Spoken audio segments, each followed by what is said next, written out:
Hello friends, this is Mohit Advocate from the Merit Law Group and in today's video we will study भारतीय साक्ष्य अधिनियम 2023। इससे पहले वाले लेक्चर्स में मैंने फ्रॉम सेक्शन 1 टू सेक्शन 57 में भारतीय साक्ष्य अधिनियम के पढ़ा चुका हूँ, जो मेरी रैपिड डिटेल कोर्स की सीरीज चल रही है, जिसमें हम तीनों क्रिमिनल लॉज जो नए वाले ऐड हुए हमारे लेजिस्लेचर ने किए हैं वो हम पढ़ रहे हैं। ठीक है, तो हम भारतीय साक्ष्य अधिनियम के आज से सेक्शन 58 के बाद वाले प्रावधान प्रोविजंस पढ़ने वाले। ठीक है, सो मैं जैसा कि आप सभी को पता है कि थोरो इंटरप्रिटेशन में और डीप ट्रांसलेशन में करके हर एक पॉसिबल कनेक्शन जोड़ के पढ़ाता हूँ, तो उसी तरीके से मैं आज ही पढ़ाने वाला हूँ। ठीक है, तो without wasting a further second हम चालू करते हैं पढ़ना फ्रॉम सेक्शन 58 ऑफ भारतीय साक्ष्य अधिनियम, जो कि बोलता है सेकेंडरी एविडेंस। अब हमने कल पढ़ा था 57 में कि दो तरह के डॉक्यूमेंट्री एविडेंसेस होते हैं, किताबी एविडेंसेस होते हैं, मतलब डॉक्यूमेंट्री दस्तावेजी गवाहियाँ होती है, सबूत होते हैं। कौन कौन से होते हैं वो? पहला तो था प्राइमरी एविडेंस, दूसरा था सेकेंडरी एविडेंस। तो बेस्ट तो होता है प्राइमरी एविडेंस। प्राइमरी एविडेंस क्या होता है? जो दस्तावेज ओरिजिनल है ना, वो प्राइमरी एविडेंस है। और भाई जो दस्तावेज ओरिजिनल नहीं है, मतलब वो फोटोकॉपी है, वो जीरोक्स है, जीरोक्स की भी जीरोक्स है, तो वो सेकेंडरी एविडेंस होता है। ठीक है, वो थोड़ा कमजोर किस्म का डॉक्यूमेंट्री एविडेंस होता है, जिसको कोरोबरेशन करने की नीड होती है, और इतना इसमें कुछ खास है नहीं, बस हम सेकेंडरी एविडेंस हम पढ़ेंगे। देखिए section 58 secondary evidence. Secondary evidence includes, अब सेकेंडरी एविडेंस में क्या क्या शामिल है वो हम 58 में लिस्ट पढ़ेंगे पूरी। सब एड 1 certified copies given under the provisions hereinafter contained. जो सर्टिफाइड कॉपीज होती हैं, जो कि ट्रू कॉपी जो कि डिपार्टमेंट से मिलती हैं, और सर्टिफाइड कॉपीज जो प्रावधान जो नीचे दिए गए हैं ना, अब सिर्फ 58 के नीचे 59, 60 में सर्टिफाइड कॉपीज के प्रावधान आएंगे। तो कह रहा है सर्टिफाइड कॉपीज वो वाली ही जो इन प्रावधानों में मेंशन है, जिन इन व्यक्तियों ने दी है, तो ही सर्टिफाइड कॉपी वो काम चलेगी और वो सेकेंडरी एविडेंस का काम करेगी। ठीक है, sub at 2 copies made from the original by mechanical process. अब नकल बनाई गई है, ओरिजिनल से एक नकल बनाई गई है, पर मैकेनिकल प्रोसेस के थ्रू बनाई गई है, मतलब स्कैनर के थ्रू, फोटोकॉपी मशीन के थ्रू, इन द्वारा बनाई गई है। वो देखिए which in themselves ensure the accuracy of the copy. जो मैकेनिकल प्रोसेस अपने आप में ही एंश्योर करते हैं, फुल तंदुरुस्ती रखते हैं कि भाई बिल्कुल कॉपी ट्रू कॉपी बनी होगी। जो ओरिजिनल की नकल हमने निकाली है मैकेनिकल प्रोसेस से, वो बिल्कुल ओके निकली होगी। मतलब आप फोटोकॉपी मशीन में भाई कोई ओरिजिनल दस्तावेज, मतलब एक मान के चलिए एक पेपर रखेंगे स्कैनर के नीचे फोटोकॉपी मशीन में, तो भाई जो स्कैन होकर आएगा वो हूबहू एक्यूरेट तो आएगा, कोई उसमें दस्तावेज का फेरबदल थोड़ी हो जाएगा। कंटेंट्स है उस डॉक्यूमेंट के, कंटेंट्स का फेरबदल थोड़ी होगा, ऐसा नहीं होता। ठीक है, तो वो अपने आप में एक्यूरेसी प्रदान करते हैं वो मैकेनिकल प्रोसेस से, जो एक ओरिजिनल कॉपी से नकल निकली है बहुत सारी। अब देखिए and copies compared with such copies. और secondary evidence, secondary document, sorry secondary evidence वो भी होगा कि एक ओरिजिनल की कॉपी निकली और एक और ओरिजिनल की, मतलब ओरिजिनल की 2 कॉपियां निकाली, तो उन ओरिजिनल की 2 कॉपियों को अगर हम कंपेयर करें तो वो भी सेकेंडरी एविडेंस होता है। ठीक है, तो ये था हमारा सेक्शन 58 का सब एट 2। अब sub at 3 copy is made from और कंपेयर्ड विद ओरिजिनल। अब ओरिजिनल से कॉपी मेड करी है, मतलब एक दस्तावेज था जो कि ओरिजिनल है, जो कि प्राइमरी है, अब उस प्राइमरी दस्तावेज से एक कॉपी मेड की है। ठीक है, तो वो सेकेंडरी होगी।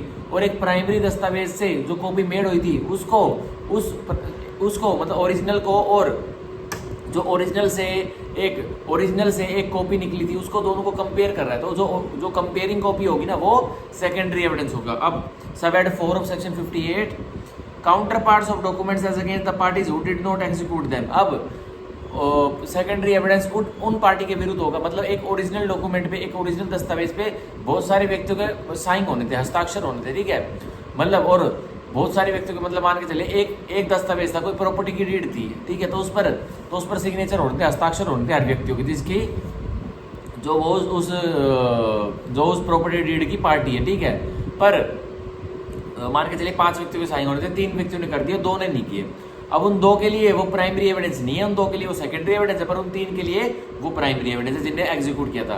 पर जो काउंटर पार्ट थे और उन्होंने हस्ताक्षर नहीं किए थे उन 2 व्यक्ति ने, उनके लिए वो क्या है? Secondary evidence. अब भाई उनका तो उन 2 व्यक्तियों ने उसको ओरिजिनल डॉक्यूमेंट को एग्जीक्यूट नहीं किया ना, तो ये उनके लिए सेकेंडरी एविडेंस अब होगा। ठीक है, अब देखिए sub at 5 oral accounts of the contents of a document given by some person who has himself seen it. अब ओरल अकाउंट्स एक व्यक्ति देता है, मतलब वो एक व्यक्ति ओरल अकाउंट्स देता है किसी दस्तावेज के कंटेंट्स की, और गिवन बाय सम पर्सन, और वो ओरल अकाउंट्स कोई और व्यक्ति देता है, मतलब जो केस की पार्टी है ना वो नहीं देती ओरल अकाउंट्स, कोई और व्यक्ति देता है। भाई केस की पार्टीज को तो डॉक्यूमेंट अगर साबित करना तो डॉक्यूमेंट्री एविडेंस देनी पड़ेगी, तो ओरल अकाउंट्स का तो कोई सवाल ही नहीं बनता। अब जो ओरल अकाउंट देता है वो कोई कोई सम पर्सन देता है जो कि दे सकता है, who has himself seen it, और उसने उस व्यक्ति ने जो ओरल अकाउंट दे रहा है उसने ओरिजिनल को मतलब प्राइमरी जो डॉक्यूमेंट था जिससे बहुत सारी फोटो कॉपी बनकर सेकेंडरी बन रहे थे, पर वो व्यक्ति ओरल अकाउंट दे रहा है कि हाँ मैंने ओरिजिनल अपने आप देखा था, ठीक है। तो मान के चलिए एक 50 साल के व्यक्ति ने एक विल बनाई, वसीयत बनाई, और उसमें अपनी जो सारी प्रॉपर्टी थी वो अपनी आधी प्रॉपर्टी अपने बेटे के नाम कर दी, आधी प्रॉपर्टी अपने डॉटर के नाम कर दी। तो अब 2-4 साल बाद वो 50 साल का व्यक्ति वो मर जाता है हार्ट अटैक से, ठीक है। अब वसीयत में भाई पार्टीशन होना सारी प्रॉपर्टी का, तो उसने वसीयत बनाई थी। अब वसीयत तो भाई सीधा उसका बेटा और बेटी लेके जाएंगे रजिस्ट्रार के पास। अब रजिस्ट्रार तो उसमें आनाकानी करता है। आनाकानी क्या करता है, क्या आनाकानी करता है कि भाई नहीं इसमें तो बस इस डॉटर का हिस्सा नहीं है, इसमें तो कुछ मेंशन नहीं है, ऐसा भाई नहीं होगा मेंशन, ठीक है। इसमें तो बस इसके सन का हिस्सा है, इस व्यक्ति का जिसने ये टेस्टेटर है, जिसने टेस्टेटर वो होता है जिसने विल बनाई है, ठीक है। तो अब क्या होगा, एक व्यक्ति जिसके सामने इन सन और डॉटर के पापा ने यह विल बनाई थी और उसने उस विल के कागजात को खुद अपनी आंखों से देखा था, तो वो कोर्ट में आके ओरल अकाउंट्स देगा, तो तब भी वो प्राइमरी एविडेंस का रूप नहीं लेंगे, वो सेकेंडरी एविडेंस ही होगा, ठीक है। अब सब एड 6 ओरल एडमिशंस, अब कोई मौखिक रूप से स्वीकारोक्ति कबूलनामा करता है तो वो भी सेकेंडरी एविडेंस होगा। अब सब एड 7 रिटर्न एडमिशंस, कोई लिखित रूप से स्वीकारोक्ति कबूलनामा करता है पार्टी, तो वो भी सेकेंडरी एविडेंस होगा। अब 8 सब एड 8 evidence of a person who has examined a document, अब गवाही दे रहा है एक व्यक्ति जिसने एक दस्तावेज की परीक्षा ली हुई है, मतलब उसने उसको फुल विचार विमर्श उसको परोखा हुआ है, उसकी पूरी की तरह टेस्टिंग कर ली है उस दस्तावेज की। अब देखिए इसमें क्या लिखा हुआ है क्या नहीं लिखा। अब देखिए the original of which consist of numerous accounts, अब ओरिजिनल में तो भाई बहुत सारे न्यूमेरस खाते थे, अकाउंट्स थे, और other documents which can not conveniently B examine in court, और ओरिजिनल में न्यूमेरस अकाउंट्स है जिसको कि कोर्ट में अदालत में एग्जामिन नहीं किया जा सकता, उसमें बहुत टाइम लग जाएगा, ठीक है। And who is skilled in the examination of such document, और एक व्यक्ति को अब ये काम सौंप दिया था कि अब जो ये ओरिजिनल था, जो प्राइमरी था, जो ओरिजिनल इटसेल्फ था, उसको आप एग्जामिन करिए रिकॉर्ड रूम में ले जाकर प्रतिदिन मतलब 10 बजे से लेकर 5 बजे तक जितना भी टाइम उसमें लगता है ओरिजिनल अकाउंट्स में। भाई अब ओरिजिनल अकाउंट्स एक केस में ऐसे भी इन्वॉल्व हो सकता है कि कम से कम 5000 पेपर इन्वॉल्व हो, 5000 दस्तावेज का कोई केस हो, तो भाई एक दिन में थोड़ी एग्जामिन होगा। कोर्ट का टाइम 10 बजे से लेकर 5 बजे तो होता है। तो एक व्यक्ति जो स्पेशली स्किल्ड है, उसके पास नॉलेज है, उसके पास स्किल्स है कि वो सारे अकाउंट्स को छाना भी नहीं करके दूध का दूध पानी का पानी रख करके रख देगा, तो वो व्यक्ति जब छाना भी नहीं परीक्षा कर लेता है, किसकी परीक्षा कर लेता है वो, evidence of a person who has examined a document, जिसने एक परीक्षा की है दस्तावेज की, ठीक है। The original of which consist of numerous accounts, और ओरिजिनल की उसने परीक्षा की है, मतलब प्राइमरी डॉक्यूमेंट की उसने परीक्षा की है और उसमें बहुत सारे न्यूमेरस अकाउंट्स थे, ठीक है। और other documents which can not conveniently B examined in court, या फिर उस ओरिजिनल डॉक्यूमेंट को या फिर उस अदर डॉक्यूमेंट को कन्वीनियंटली मतलब साधारण पूर्वक कोर्ट में एग्जामिन नहीं किया जा सकता क्योंकि उसमें बहुत लंबा टाइम लग जाएगा। तो अब वो व्यक्ति जो कि इन ओरिजिनल डॉक्यूमेंट को या अदर डॉक्यूमेंट को एग्जामिन करता है रिकॉर्ड रूम में जाकर और वो अपनी गवाही अब कोर्ट में आके देता है, तो वो भी सेकेंडरी एविडेंस का रूप लेगा, प्राइमरी वो भी नहीं होगा, ठीक है। तो ये था हमारा सेक्शन 58 जिसमें मैंने आपको सेकेंडरी एविडेंस बताया। इसमें 8 हमारे क्लोजेस थे, वो भी आपको बता दिया। अब हम इसके इलस्ट्रेशन पढ़ेंगे और ये पता करेंगे कि ये सेकेंडरी एविडेंस। अब देखिए a a photograph of an original is secondary evidence of its content. अब एक ओरिजिनल कोई दस्तावेज है और ओरिजिनल दस्तावेज की कोई फोटोग्राफ पिक खींच लेता है और पिक को प्रिंट कर लेता है, तो अब वो जो पिक को प्रिंट किया तो वो प्रिंटेड जो कॉपी आई वो अब सेकेंडरी एविडेंस होगी और किसकी होगी, ओरिजिनल की होगी, ठीक है। Though the two have not been compared, और हालांकि दोनों को अभी मिला करके नहीं देखा है, लेकिन आपने पिक फोटो क्लिक करके प्रिंट मशीन से प्रिंट निकाले था तो वो जो प्रिंटेड कॉपी है वो सेकेंडरी कहलाई जाएगी, और हालांकि दोनों को भी कंपेयर नहीं किया गया, ठीक है। If it is proved that the thing photograph was the original, अगर यह प्रूव कर दिया जाता है तभी सेकेंडरी बनेगी। अगर यह प्रूव कर दिया जाता है कि क्या प्रूव कर दिया जाता है, यह साबित कर दिया जाता है कि the thing photograph was the original. अब जिस वस्तु की जिस दस्तावेज की फोटोग्राफ ली गई थी ना वो ओरिजिनल था, ठीक है, वो ओरिजिनल था, तो चांसेस बच सकते हैं कि जो प्रिंटेड कॉपी आएगी उसको भी हम ओरिजिनल मान लें। अगर यह साबित एक व्यक्ति नहीं कर पाया जिस वस्तु की जिस दस्तावेज की मैंने पिक ली थी वो ओरिजिनल है, तो वो सेकेंडरी एविडेंस का दर्जा उसे दिया जाएगा, उस दस्तावेज को, उस प्रिंटेड कॉपी, उस फोटोग्राफ को, उस दस्तावेज की, ठीक है। अब illustration B a copy compared with a copy of a letter made by copying machine. तो देखिए a copy compared with a copy, एक नकल कंपेयर मिलाई जाती है एक और नकल से, ठीक है। ऑफ अ लेटर, और एक नकल मिलाई जाती है एक नकल से, जो कि नकल थी एक लेटर की, एक पत्र की, ठीक है, मेड बाय कॉपिंग मशीन। और वो लेटर किसके द्वारा उस लेटर की कॉपी बनी थी, और फिर उसकी एक और कॉपी बनी थी कॉपिंग मशीन द्वारा, मतलब फोटो कॉपी मशीन द्वारा। अब देखिए इस सेकेंडरी एविडेंस, तो ये सेकेंडरी एविडेंस होंगे, ठीक है, द्वितीय एविडेंस होंगे of the contents of the letter. किसके द्वितीय एविडेंस होंगे? एक लेटर की नकल लिख ली और उस नकल की भी नकल लिख ली, तो ये दोनों नकल किसके सेकेंडरी एविडेंस होंगे? उस ओरिजिनल लेटर के, ठीक है। If it is shown that the copy made by copying machine was made from the original, अगर तभी ये सेकेंडरी एविडेंस का दर्जा ले पाएंगे, द्वितीय एविडेंस का दर्जा ले पाएंगे, अगर यह साबित कर दिया जाता है कि ये नकल जो हमने ओरिजिनल की बनाई है ना, ओरिजिनल से फोटो कॉपी मशीन में बनाई थी, ठीक है, तभी वो सेकेंडरी एविडेंस का भी दर्जा ले पाएंगे, नहीं तो उनको द्वितीय एविडेंस, सेकेंडरी एविडेंस का भी दर्जा नहीं मिलेगा, ठीक है, तो उनको डिस्कार्डेड कर दिया जाएगा। मतलब सीधी बात इलस्ट्रेशन बी में ये बता रहा है, एक ओरिजिनल पत्र था, एक ओरिजिनल लेटर था जो कि ओरिजिनल है, मतलब वो प्राइमरी है। अब उस ओरिजिनल की एक नकल बनती है, तो वो नकल सेकेंडरी है। और कब सेकेंडरी होगी?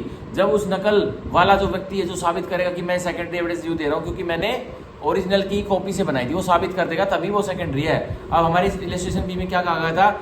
एक ओरिजिनल लेटर है, एक पत्र है, जिसकी नकल निकलती है, नकल बनती है, और उस नकल से भी एक नकल बन जाती है, तो ये दोनों सेकेंडरी एविडेंस होंगे ओरिजिनल के। पर साबित क्या करना पड़ेगा? जो पहली वाली नकल थी और जो दूसरी वाली नकल थी, वो ओरिजिनल से ही बनाई गई है रखकर, ठीक है, तभी वो सेकेंडरी एविडेंस होगी। अब एक और केस हम लेते हैं। अब एक कोई लेटर है, कोई पत्र है, वो ओरिजिनल है, वो अपने आप में ओरिजिनल दस्तावेज है, तो अब उसको फोटोकॉपी मशीन में रख के उसकी एक फोटोकॉपी निकाल ली जाती है। अब ओरिजिनल वाला जो ओरिजिनल लेटर था, वो व्यक्ति जो उसका था वो लेके चला गया। अब जो सेकंड व्यक्ति उसके पास तो नकल ही है ना, अब वो नकल से उसकी बहुत सारी और नकल बनवा लेता है, तो अब जो बहुत सारी और नकल होंगी ना, वो सेकेंडरी एविडेंस नहीं होंगी। जो पहली जो नकल लिख ली थी ओरिजिनल की, वही अगर वो व्यक्ति साबित कर देता कि ये ओरिजिनल से हमने निकाली थी फोटोकॉपी मशीन के द्वारा, तो वही सेकेंडरी एविडेंस होगा, ठीक है। आई बात समझे? तो ये था इलस्ट्रेशन भी। अब हम पढ़ेंगे illustration C, a copy transcript from a copy. अब एक नकल ट्रांसक्रिप्ट मतलब हू बहू छापी जाती है, मतलब छापी जाती है एक नकल के द्वारा, ठीक है। अब देखिए, but afterwards compared with original, पर एक नकल जो नकल के द्वारा ट्रांसक्रिप्ट होती है, उस नकल को फिर ओरिजिनल के साथ कंपेयर किया जाता है, मतलब मिलाया जाता है। अब देखिए, इस सेकेंडरी एविडेंस, तो ये द्वितीय एविडेंस होगा, ठीक है, सेकेंडरी एविडेंस होगा। But the copy not so compared is not secondary evidence, पर जो नकल ओरिजिनल से मिला दी वही सेकेंडरी एविडेंस होगा। पर जो नकल ओरिजिनल से एक मान के चलिए एक नकल बनाई और एक नकल की ट्रांसक्रिप्ट कॉपी एक और नकल बनाई, ठीक है, दो नकल हो गई हमारे पास। लेकिन जो पहली वाली नकल थी ना, वो ओरिजिनल से अगर बनाई थी ना ट्रांसक्रिप्ट करके, तो ही वो सेकेंडरी एविडेंस होगी। और जो दूसरी वाली नकल जो ट्रांसक्रिप्ट करके एक नकल से बनाई थी, दूसरी कॉपी से बनाई थी, वो सेकेंडरी एविडेंस नहीं होगी इस ओरिजिनल का, ठीक है। तो यही कह रहा है, although the copy from which it was transcript was compared with original, जब भी वो सेकंड नकल जो फर्स्ट नकल से ट्रांसक्रिप्ट करके बनाई थी, वो सेकंड नकल ओरिजिनल की सेकेंडरी एविडेंस नहीं होगी। ऑल्दो वो कंपेयर भी कर ली जाए ओरिजिनल से, तब भी वो सेकेंडरी एविडेंस नहीं होगी। तो कौन सी सिर्फ सेकेंडरी एविडेंस होगी? जो एक ओरिजिनल दस्तावेज से, एक मतलब प्राइमरी दस्तावेज से एक नकल ट्रांसक्रिप्ट की गई थी, तो वो ही बस नकल सेकेंडरी एविडेंस होगी उस ओरिजिनल का, ठीक है। अब उस नकल से भी एक नकल बना ली गई थी ट्रांसक्रिप्ट करके। ये ट्रांसक्रिप्ट एक होता है कि भाई उसमें हूबहू सेम लेख, सेम पेपर, सेम ऐसा सब कुछ हो जाता है। तो वो अब जो नकल से एक नकल ट्रांसक्रिप्ट कॉपी बनी थी, वो दूसरी वाली नकल ओरिजिनल की सेकेंडरी एविडेंस नहीं होगी, ठीक है। ये था हमारा इलस्ट्रेशन सी ऑफ सेक्शन 58। अब हम पढ़ेंगे illustration D, neither N oral account, ना ही तो कोई ओरल अकाउंट मतलब मौखिक कोई अकाउंट खाता, of a copy compared with the original, ना तो कोई ओरल अकाउंट नहीं मानने जाएगा। और किसका oral account? A copy compared with the original. एक व्यक्ति कहता है कि इस ओरिजिनल से कॉपी मैंने नकल निकाली थी और मैं ओरल अकाउंट दे रहा हूँ, नहीं माना जाएगा। अब देखिए आगे क्यों नहीं माना जाएगा। Nor an oral account of an photograph और machine copy of the original is secondary evidence of the original. ये लीजिए बहुत ही इलस्ट्रेशन डी बहुत ही कमाल की, जो कि सारे पत्ते खोल करके देखिए कह रही है, neither N oral account of a copy compared with the original, ना ही तो मौखिक गवाही दी जाएगी, मौखिक अकाउंट दिया जाएगा कि एक ओरिजिनल से एक नकल निकाली गई थी, ठीक है। Nor an oral account of an photograph, ना ही तो ओरल अकाउंट दिया जाएगा कि एक फोटोग्राफ और machine copy of the original, या फिर एक मशीन, एक फोटोग्राफ कॉपी थी मतलब फोटोग्राफिक नकल थी या मशीन नकल थी एक ओरिजिनल की, ठीक है, is secondary evidence of the original, तो वो सेकेंडरी एविडेंस ओरिजिनल का नहीं होगा। ओरल अकाउंट्स मतलब नहीं दिए जाएंगे, दस्तावेज डॉक्यूमेंट्री एविडेंस, डॉक्यूमेंट्री एविडेंस और सेकेंडरी एविडेंस तभी माने जाएंगे, ठीक है। भले एक व्यक्ति ओरल अकाउंट देता है कि सर जो ये ओरिजिनल कॉपी है मैंने इसकी फोटोग्राफिक कॉपी या फिर मशीन कॉपी द्वारा इसकी नकल निकलवाई, तो भाई वो सेकेंडरी एविडेंस उस ओरिजिनल का नहीं होगा। ओरल अकाउंट्स उसमें आप नहीं दे सकते, आप उसमें क्या दे सकते हो, आप दस्तावेजी एविडेंस ही दे सकते हो, तभी वो सेकेंडरी एविडेंस की उसमें फॉल करेगा कैटेगरी में, ठीक है। तो ये हमारा हुआ सेक्शन 58 और भारतीय साक्ष्य अधिनियम, जो कि बहुत इंपॉर्टेंट था। डायरेक्ट क्वेश्चन आता है प्री एग्जाम में कि सेक्शन की सेकेंडरी एविडेंस कौन से सेक्शन में दिया गया, तो 58 यहाँ याद रख लेना, ठीक है। और हो सके तो 58 के साइड में एक टिक भी लगा लो, ताकि आपको जहाँ टिक लगवा रहा हूँ याद रखे कि वो इंडेक्स बेस्ड क्वेश्चन हमारे प्री में पूछा जा सकता है हमारे एग्जामिनर द्वारा, ठीक है। अब हम पढ़ेंगे सेक्शन 59 ऑफ भारतीय साक्ष्य अधिनियम, जो कि बताता है proof of documents by primary evidence. अब प्राइमरी एविडेंस से दस्तावेजों को कैसे साबित किया जाएगा, सबूत क्या होगा, आप देखिए 59 की body, document shall be proved by primary evidence, तो दस्तावेज प्रूव साबित करे जाएंगे, शैल है, मैंडेटरी है, किस द्वारा, बस प्राइमरी एविडेंस द्वारा, ठीक है। एक्सेप्ट, अब एक्सेप्शन क्या आ गई, in the cases here in after mentioned, जो अब नीचे सेक्शन 60 में केसेस दे रखे हैं, उसमें अगर आपका कोई केस, आपका हालात इसमें फॉल करा सेक्शन 60 की हालातों में, तो आप सेकेंडरी एविडेंस दे सकते हो, ठीक है, ये एक्सेप्शन है। तो आया 59 सेक्शन समझ में। सेक्शन 59 भारतीय साक्ष्य अधिनियम का दोबारा पढ़ता हूँ, बॉडी क्या कह रही है, document shall be proved by primary evidence, तो जो दस्तावेज हैं उनको साबित किया जाएगा प्राइमरी एविडेंस से, ठीक है। एक्सेप्ट, एक्सेप्शन क्या है, in the cases here in after mentioned, अब जो cases here in after mentioned है मतलब सेक्शन 60 में जो केसेस मेंशन्ड है, अगर वो आपके हालात केस में फॉल कर रहा है, तो अब क्या होगा, तो सीधा सीधा आप सेकेंडरी एविडेंस भी दे सकते हो, ठीक है। तो आप सेकेंडरी एविडेंस भी दे सकते हो। तो ये सेक्शन 59 के जो हेयर इन आफ्टर मेंशन्ड है, हेयर इन आफ्टर मेंशन्ड है, उसमें आप सेक्शन 60 लिख लीजिए, सेक्शन 60 लिख लीजिए, ठीक है।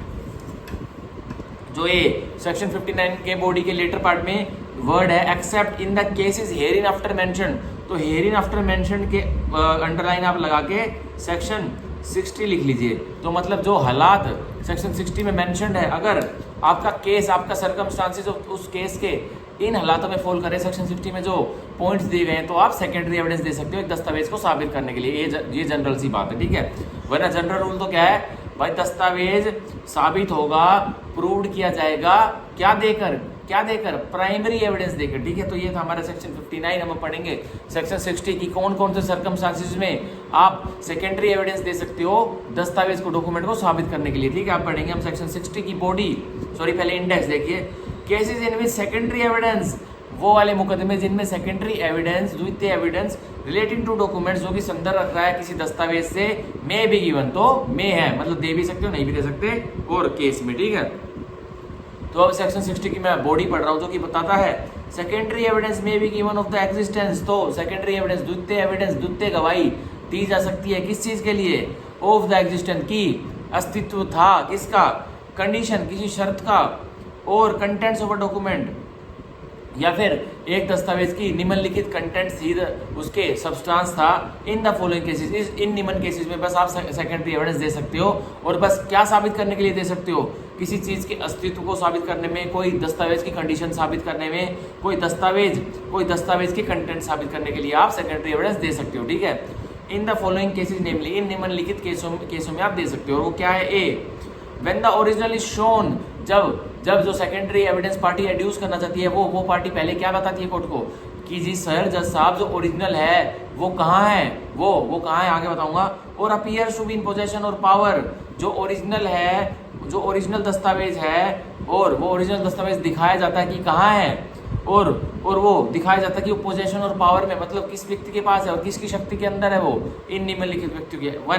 1 of the person against whom the document is so to be proved, एक ओरिजिनल उस व्यक्ति के पास है पोजेशन और पावर में, जिस व्यक्ति के विरुद्ध मैंने ये दस्तावेज साबित करना है, तो आप सेकेंडरी एविडेंस दे सकते हो। मतलब ओरिजिनल एविडेंस, अब जो ओरिजिनल दस्तावेज है वो एडवर्स पार्टी के पास है, सीधे एडवर्स पार्टी के पास है, ठीक है, और जिसके विरुद्ध वो दस्तावेज साबित होना है, तो भाई अब उसके पास है, उसके विरुद्ध साबित होना है, तो वो क्यों ओरिजिनल डॉक्यूमेंट लेके आएगा।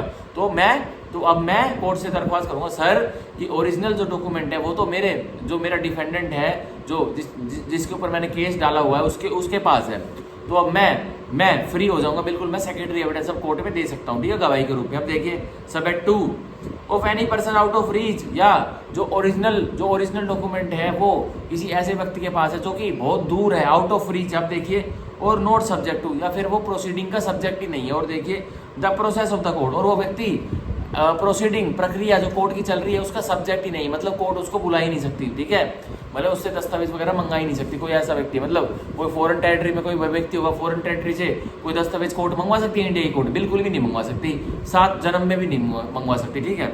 अब सेक्शन 60 का क्लोज ए का sub at 3 of any person legally bound to produce it, अगर एक पार्टी जो सेकेंडरी एविडेंस देना चाहती है वो ये साबित कर देती है कि भाई जज साहब ओरिजिनल जो प्राइमरी डॉक्यूमेंट है जो ओरिजिनल है वो एक ऐसी पार्टी के पास है जो लीगली कानूनन बाध्य है उसको प्रोड्यूस करने के लिए, पर वो प्रोड्यूस नहीं करिए, तो मैं सेकेंडरी एविडेंस अब दे सकता हूँ, ठीक है।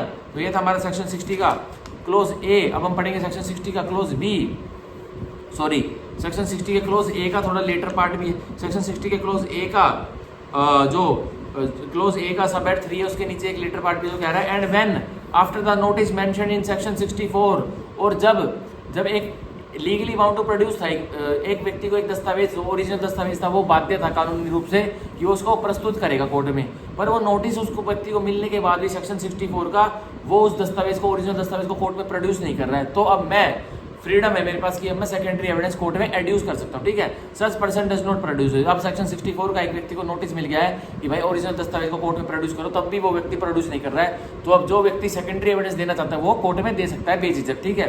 तो ये था हमारा पूरा का पूरा सेक्शन 60 का क्लोज ए के सारे पॉइंट 1, 2, 3, ठीक है। अब पढ़ेंगे सेक्शन 60 का क्लोज बी जो कि बताता है व्हेन द एग्जिस्टेंस, जब अस्तित्व, कंडीशन, शर्तें और कंटेंट्स ऑफ द ओरिजिनल, या फिर जो ओरिजिनल है जो कि बिल्कुल ओरिजिनल बिल्कुल जेन्युइन दस्तावेज जो ओरिजिनल है जो कि बिल्कुल प्रथम दृष्टया पर बना था उसके contents have been prove to be admitted, तो एक अस्तित्व, कंडीशन या कंटेंट्स ऑफ द ओरिजिनल साबित कर दिए जाते हैं कि ये स्वीकार कर लिए गए थे, ये कबूल कर लिए थे, किस द्वारा? In writing by the person against home it is proved, और ये एग्जिस्टेंट अस्तित्व, ये कंडीशन, ये कंटेंट्स ऑफ द डॉक्यूमेंट, ये कंटेंट्स ऑफ द ओरिजिनल साबित कर दिए जाते हैं एक पार्टी द्वारा जो कि सेकेंडरी एविडेंस देगी कि क्या, कि सर ये तो जिस पार्टी के विरुद्ध मैं एविडेंस देना चाहता हूँ उस पार्टी ने यह कबूल कर लिए थे, एडमिट कर लिए थे, स्वीकार कर लिए थे और लिखित में कर लिए थे, ठीक है। Bye the person against home it is proved, और जिस व्यक्ति के विरुद्ध आप सेकेंडरी एविडेंस से एक और दस्तावेज साबित करना चाहते हो, ठीक है। मतलब एक व्यक्ति ने ओरिजिनल डॉक्यूमेंट के कंटेंट्स मान लिए थे, कबूल कर लिए थे, एग्जिस्टेंस उसकी मान ली थी और कंडीशंस मान ली थी, अब आप सेकेंडरी एविडेंस उस व्यक्ति के अगेंस्ट विरुद्ध दे सकते हो, ठीक है। और बाय रिप्रेजेंटेटिव इंटरेस्ट, या फिर अब वो व्यक्ति तो मर गया है, वो व्यक्ति मिल नहीं रहा, डेड हो गया है, तो उसके रिप्रेजेंटेटिव इन इंटरेस्ट, उसके एलआर के विरुद्ध भी आप अब सेकेंडरी एविडेंस दे सकते हो, ठीक है। ये एक व्यक्ति ने ओरिजिनल की कंटेंट्स लिखित रूप में स्वीकार कर ली थी, अब भाई स्वीकार कर ली थी, अब वो कोर्ट में उस ओरिजिनल डॉक्यूमेंट को दे नहीं रहा, तो आप क्या करोगे? आप सीधा अब दे सकते हो सेकेंडरी द्वितीय एविडेंस कोर्ट में, ठीक है। अब सेक्शन 60 का clause C, when the original has been destroyed और लॉस्ट, तो कोर्ट में जो व्यक्ति अब सेकेंडरी एविडेंस देना चाहता है वो बताता है कि सर जो ओरिजिनल था वो डिस्ट्रॉय, वो तबाह हो चुका है या फिर वो गुम हो गया, ठीक है। अब देखिए, और when the party offering evidence of it's contents can not, और जो पार्टी ऑफर कर रही है ओरिजिनल के कंटेंट्स वो उसको कैन नॉट, वो दस्तावेज को क्या नहीं कर सकती, देखिए, for any other reason not arising from his own default और neglect produce it in reasonable time, तो जो पार्टी जिसके पास ओरिजिनल था वो अपनी ही गलती के कारण, अपने डिफॉल्ट के कारण उस दस्तावेज को ओरिजिनल को कोर्ट में प्रोड्यूस नहीं कर पा रही है, ठीक है। मतलब उनका कोई नेगलेक्ट या डिफॉल्ट ऑन डिफॉल्ट है जिस पार्टी के पास वो ओरिजिनल था, तो अब दूसरी पार्टी सेकेंडरी एविडेंस से साबित कर सकती है कंटेंट्स उस डॉक्यूमेंट के, ठीक है। अब देखिए सेक्शन 60 का clause D, when the original is of such a nature as not to be easily movable, अब एक ओरिजिनल जो दस्तावेज है वो ऐसा है कि वो इजीली एक जगह से दूसरी जगह ले जाया नहीं जा सकता, ठीक है। तो मतलब मान के चलिए कोई कॉन्स्टिट्यूशन ऑफ इंडिया की फर्स्ट कॉपी है जो कि संसद में हीलियम गैस वगैरह के नीचे मतलब ग्लास में बंद कर रखी कि भाई वो खराब ना हो जाए, उसको बहुत हजारों करोड़ों सालों तक बचा के रखना, क्योंकि वो कॉन्स्टिट्यूशन ऑफ इंडिया की पहली कॉपी हैंड रिटन थी। जो हमारी कॉन्स्टिट्यूएंट असेंबली ने लिखवाई थी, ठीक है। तो भाई कोई ऐसी चीज़ है जो कि हिल ही नहीं सकती है इस जगह से, तो उस चीज़ के आप प्राइमरी एविडेंस की जगह सेकेंडरी एविडेंस दे सकते हो, ठीक है। आप सेक्शन 60 का close E, when the original is a public document, जब जो ओरिजिनल है, जो अपने आप में एक जेन्युइन दस्तावेज है, वो क्या है, वो सरकारी दस्तावेज। अब देखिए with in the meaning of section 74, अब सेक्शन 74 में पब्लिक डॉक्यूमेंट दिए गए हैं, तो वो एक जो ओरिजिनल है वो कोर्ट में इसलिए नहीं लाया जा सकता क्योंकि वो पब्लिक डॉक्यूमेंट है। अब अगर पब्लिक डॉक्यूमेंट कोर्ट में लाया जाएगा तो भाई सुबह 10 बजे से लेकर शाम के 5 बजे तक भाई कौन पब्लिक डॉक्यूमेंट अगर वहाँ सरकारी दफ्तर में होना चाहिए तो पब्लिक को सफ़र करना पड़ेगा, तो उसका सेकेंडरी एविडेंस दिया जा सकता है, ठीक है। अब सेक्शन 60 का close F, when the original is a document of which a certified copy is permitted by this अधिनियम, तो एक original when the original is a document, जब एक ओरिजिनल एक दस्तावेज है, एक ओरिजिनल जो कागजात है वो एक दस्तावेज है, और which a certified copy is permitted, और उस ओरिजिनल दस्तावेज की एक सर्टिफाइड कॉपी मतलब इजाज़त दे रखी है इस अधिनियम ने, भारतीय साक्ष्य अधिनियम ने की इस ओरिजिनल की सर्टिफाइड कॉपी इजाज़त दे रखी कि भारतीय साक्ष्य अधिनियम में आप लेके आ सकते हो कोर्ट में। आप देखिए, और by any other law in force in India to be given in evidence, या फिर भारतीय साक्ष्य अधिनियम के अलावा कोई और अन्य कानून है जो कि बताता है कि सरकारी कागजात की सर्टिफाइड कॉपी आप कोर्ट में लेके आ सकते हो, तो ओरिजिनल भले ही वहाँ रह जाए, आप सर्टिफाइड कॉपी लिया है ना तो माना जाएगा कि आप सेकेंडरी एविडेंस लिया है, ठीक है। आप देखिए सेक्शन 60 का clause G, when the originals consist of numerous accounts, जब जो ओरिजिनल दस्तावेज है उसमें बहुत सारे अलग अलग खाते हैं, ठीक है। आप देखिए, और other documents which can not conveniently by examine in court, या फिर और अन्य दस्तावेज ओरिजिनल में जुड़े हुए कि वो कोर्ट में कन्वीनियंटली एग्जामिन उनकी परीक्षा नहीं हो सकती, ठीक है। अब देखिए क्या होगा आगे, and the fact to be proved is the general result of the whole collection, और जो तथ्य साबित करना है ओरिजिनल दस्तावेज से एक जो अकाउंट्स का था और वो अदर डॉक्यूमेंट्स का था, जो उसको कन्वीनियंटली कोर्ट में नहीं लाया जा सकता, ना तो उसको एग्जामिन किया जा सकता। अब क्या तथ्य प्रूव करना है भाई, अब तथ्य प्रूव करना, जो इतने सारे डॉक्यूमेंट से जो एग्जामिन होता तो उससे एक पन्ने की रिपोर्ट बनती, तो अब उसका उस सारे बहुत 5,000 10,000 पन्नों को एग्जामिन करके अब जो एक पन्ने की रिपोर्ट होगी वो ही कोर्ट में प्रोड्यूस कर देना, उसको कोर्ट में प्रोड्यूस कर दिया उसको पूरे एंड रिजल्ट को, तो वो सेकेंडरी कॉपी होगी, ठीक है, वो सेकेंडरी एविडेंस होगा, ठीक है। तो ये हमारा होगा सेक्शन 60 का क्लोज जी। तो मतलब इन केसेस में आप अगर आपके पास दस्तावेज साबित करने के लिए ओरिजिनल नहीं है तो आप इन केसेस में जो मैंने क्लोज ए से लेके क्लोज जी तक बताया, इन केसेस में आप सेकेंडरी एविडेंस भी दे सकते हो, ठीक है, सेकेंडरी एविडेंस भी आप दे सकते हो, ठीक है। और इन केसेस में कोई कोर्ट की परमिशन नहीं चाहिए, ठीक है, कोई कोर्ट की परमिशन नहीं चाहिए, बस शोन करना है और एग्जिस्टेंस वगैरह दिखाने की, सर ये चीज़ जो ओरिजिनल था, जो अपने आप में ही एक ओरिजिनल दस्तावेज था, वो मेरे पास नहीं है, वो उस पार्टी के पास है जिसके विरुद्ध मैं इसको साबित करना चाहता हूँ। अब वो जिसके विरुद्ध मैं इस एक दस्तावेज को साबित करना चाहता हूँ तो वो पार्टी ओरिजिनल को क्यों लेके आएगी, तो मेरे को परमिशन दे दीजिए आप कि मैं सेकेंडरी एविडेंस कोर्ट में दे पाऊँ, ठीक है। तो ये क्या होगा, तो सेक्शन 60 के क्लोज ए से लेके क्लोज जी तक जो मैंने ये सारे सर्कमस्टांसेस बताए, तो इन्हीं सर्कमस्टांसेस में बस एक व्यक्ति अगर उसके पास प्राइमरी मतलब ओरिजिनल इटसेल्फ नहीं है तो वो सेकेंडरी एविडेंस दे सकता है। तो आउट ऑफ कर्टेसी कोर्ट की परमिशन ले ली जाती है कि सर मेरे पास प्राइमरी नहीं है एविडेंस, तो मैं सेकेंडरी एविडेंस देना चाहता हूँ इस दस्तावेज का, इस ओरिजिनल का, ठीक है। तो कोर्ट परमिशन दे देता है, ठीक है। कोई कोर्ट क्यों रोकेगा, कोर्ट को तो भाई मामला डिस्पोज ऑफ करने से बात है, ठीक है। तो इसलिए हमारा हुआ ये सेक्शन 60 का क्लोज ए टू क्लोज जी। अब हम सेक्शन 60 की एक्सप्लेनेशन पढ़ते जो कि बताती है explanation for the purposes of, अब मतलब समझने के लिए सेक्शन 60 में निम्नलिखित धाराओं प्रावधानों का समझिए। 1 क्लोज ए सी डी, जो क्लोज ए है, सी और डी है, any secondary evidence of the contents of the document is admissible. तो जो क्लोज ए था और क्लोज बी सी है और जो क्लोज डी है, तो कोई भी सेकेंडरी द्वितीय एविडेंस जो दस्तावेज के कंटेंट्स का लाया जाता है तो वो एडमिसिबल, वो कबूल हो जाएगा, वो स्वीकारोक्ति हो जाएगा कोर्ट में, ठीक है। सब एट 2 एक्सप्लेनेशन का। Close be the return admission is admissible, जो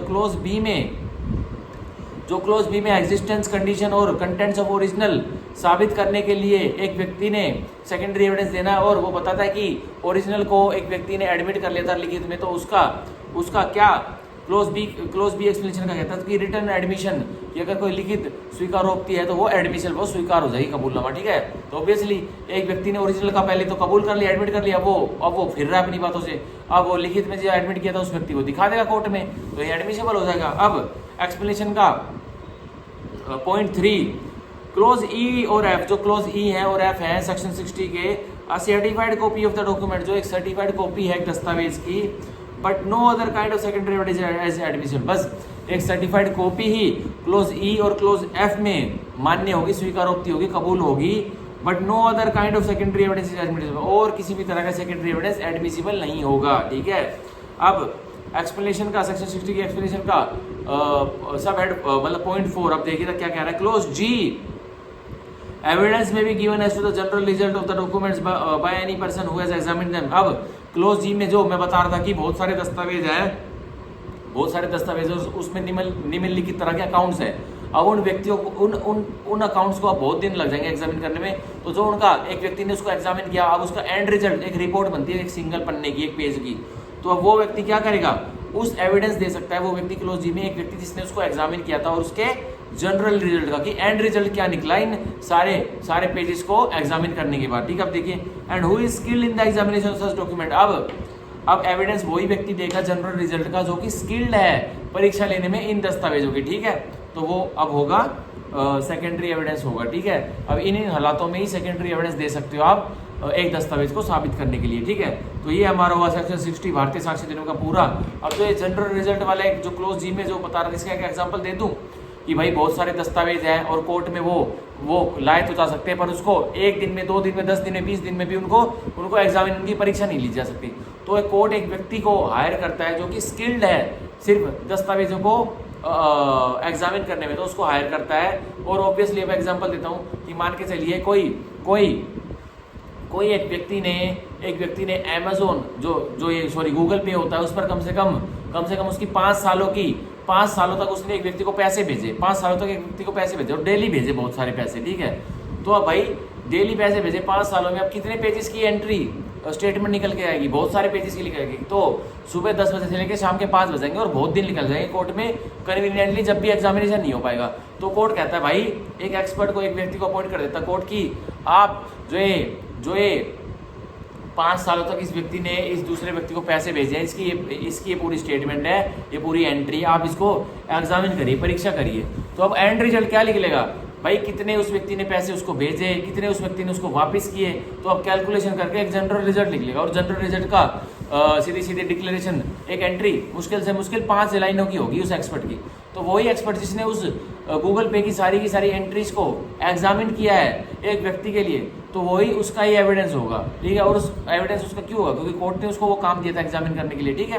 तो ये होगा हमारा सेक्शन 60 भारतीय साक्ष्य अधिनियम का पूरा। हम पढ़ेंगे सेक्शन 61 जो कि बताता है इलेक्ट्रॉनिक और डिजिटल रिकॉर्ड। अब ये इलेक्ट्रॉनिक और डिजिटल रिकॉर्ड क्या होते हैं हमारा सेक्शन 61 बताएगा, कि बॉडी पढ़ता हूँ सेक्शन 61 की।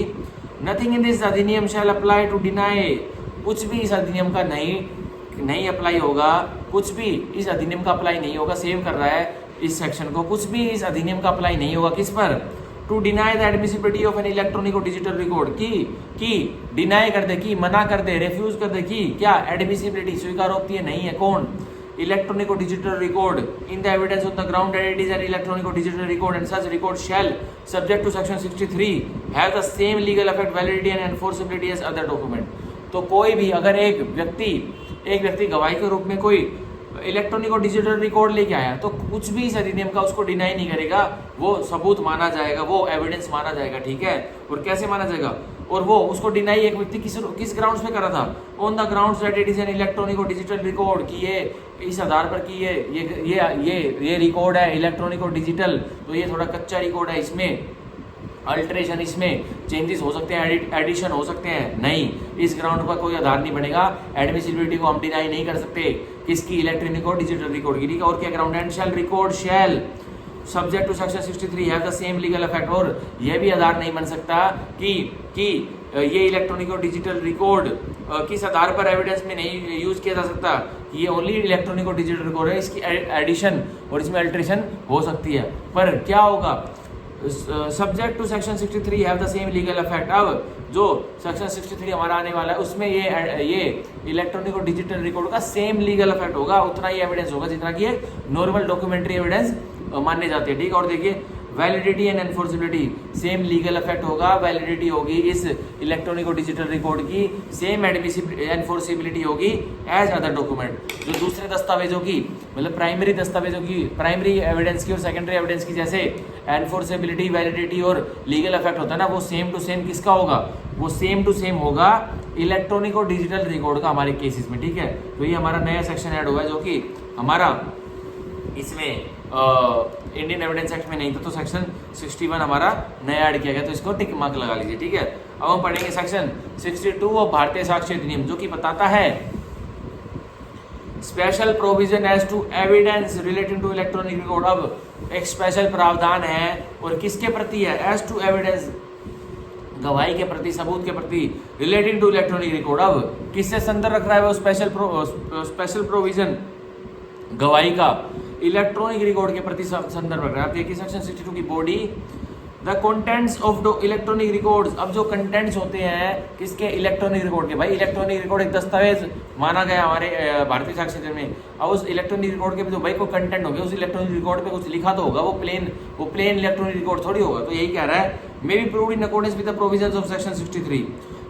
तो जब कंटेंट्स है जो इलेक्ट्रॉनिक रिकॉर्ड के, उनको हम साबित कर सकते हैं जो प्रावधान सेक्शन 63 में दे रखे हैं, उसके तहत हम उस इलेक्ट्रॉनिक रिकॉर्ड के कंटेंट्स को साबित कर सकते हैं कोर्ट में। ठीक है, ठीक है, हमारा ये अब सेक्शन 62 है जो कि हुआ, जो कि हमें भेज रहा है कि सेक्शन 63 में जाओ और सारे प्रावधान पढ़ लो कि इलेक्ट्रॉनिक रिकॉर्ड के कंटेंट्स को हम कैसे साबित कर सकते हैं कोर्ट में। तो बता रहा है सेक्शन 62 के 63 में चले जाओ, वो आपको बता देगा कि एक इलेक्ट्रॉनिक रिकॉर्ड के प्रावधानों मतलब इलेक्ट्रॉनिक रिकॉर्ड के कंटेंट्स को आप कैसे कोर्ट में साबित कर सकते हो। ठीक है, तो हम पढ़ेंगे सेक्शन 63। इससे पहले मैं एक पानी की सिप पी लेता हूँ, आप इतने सेक्शन 62 दोबारा से पढ़ो, गला सूख जाता है यार पढ़ाते पढ़ाते भाई।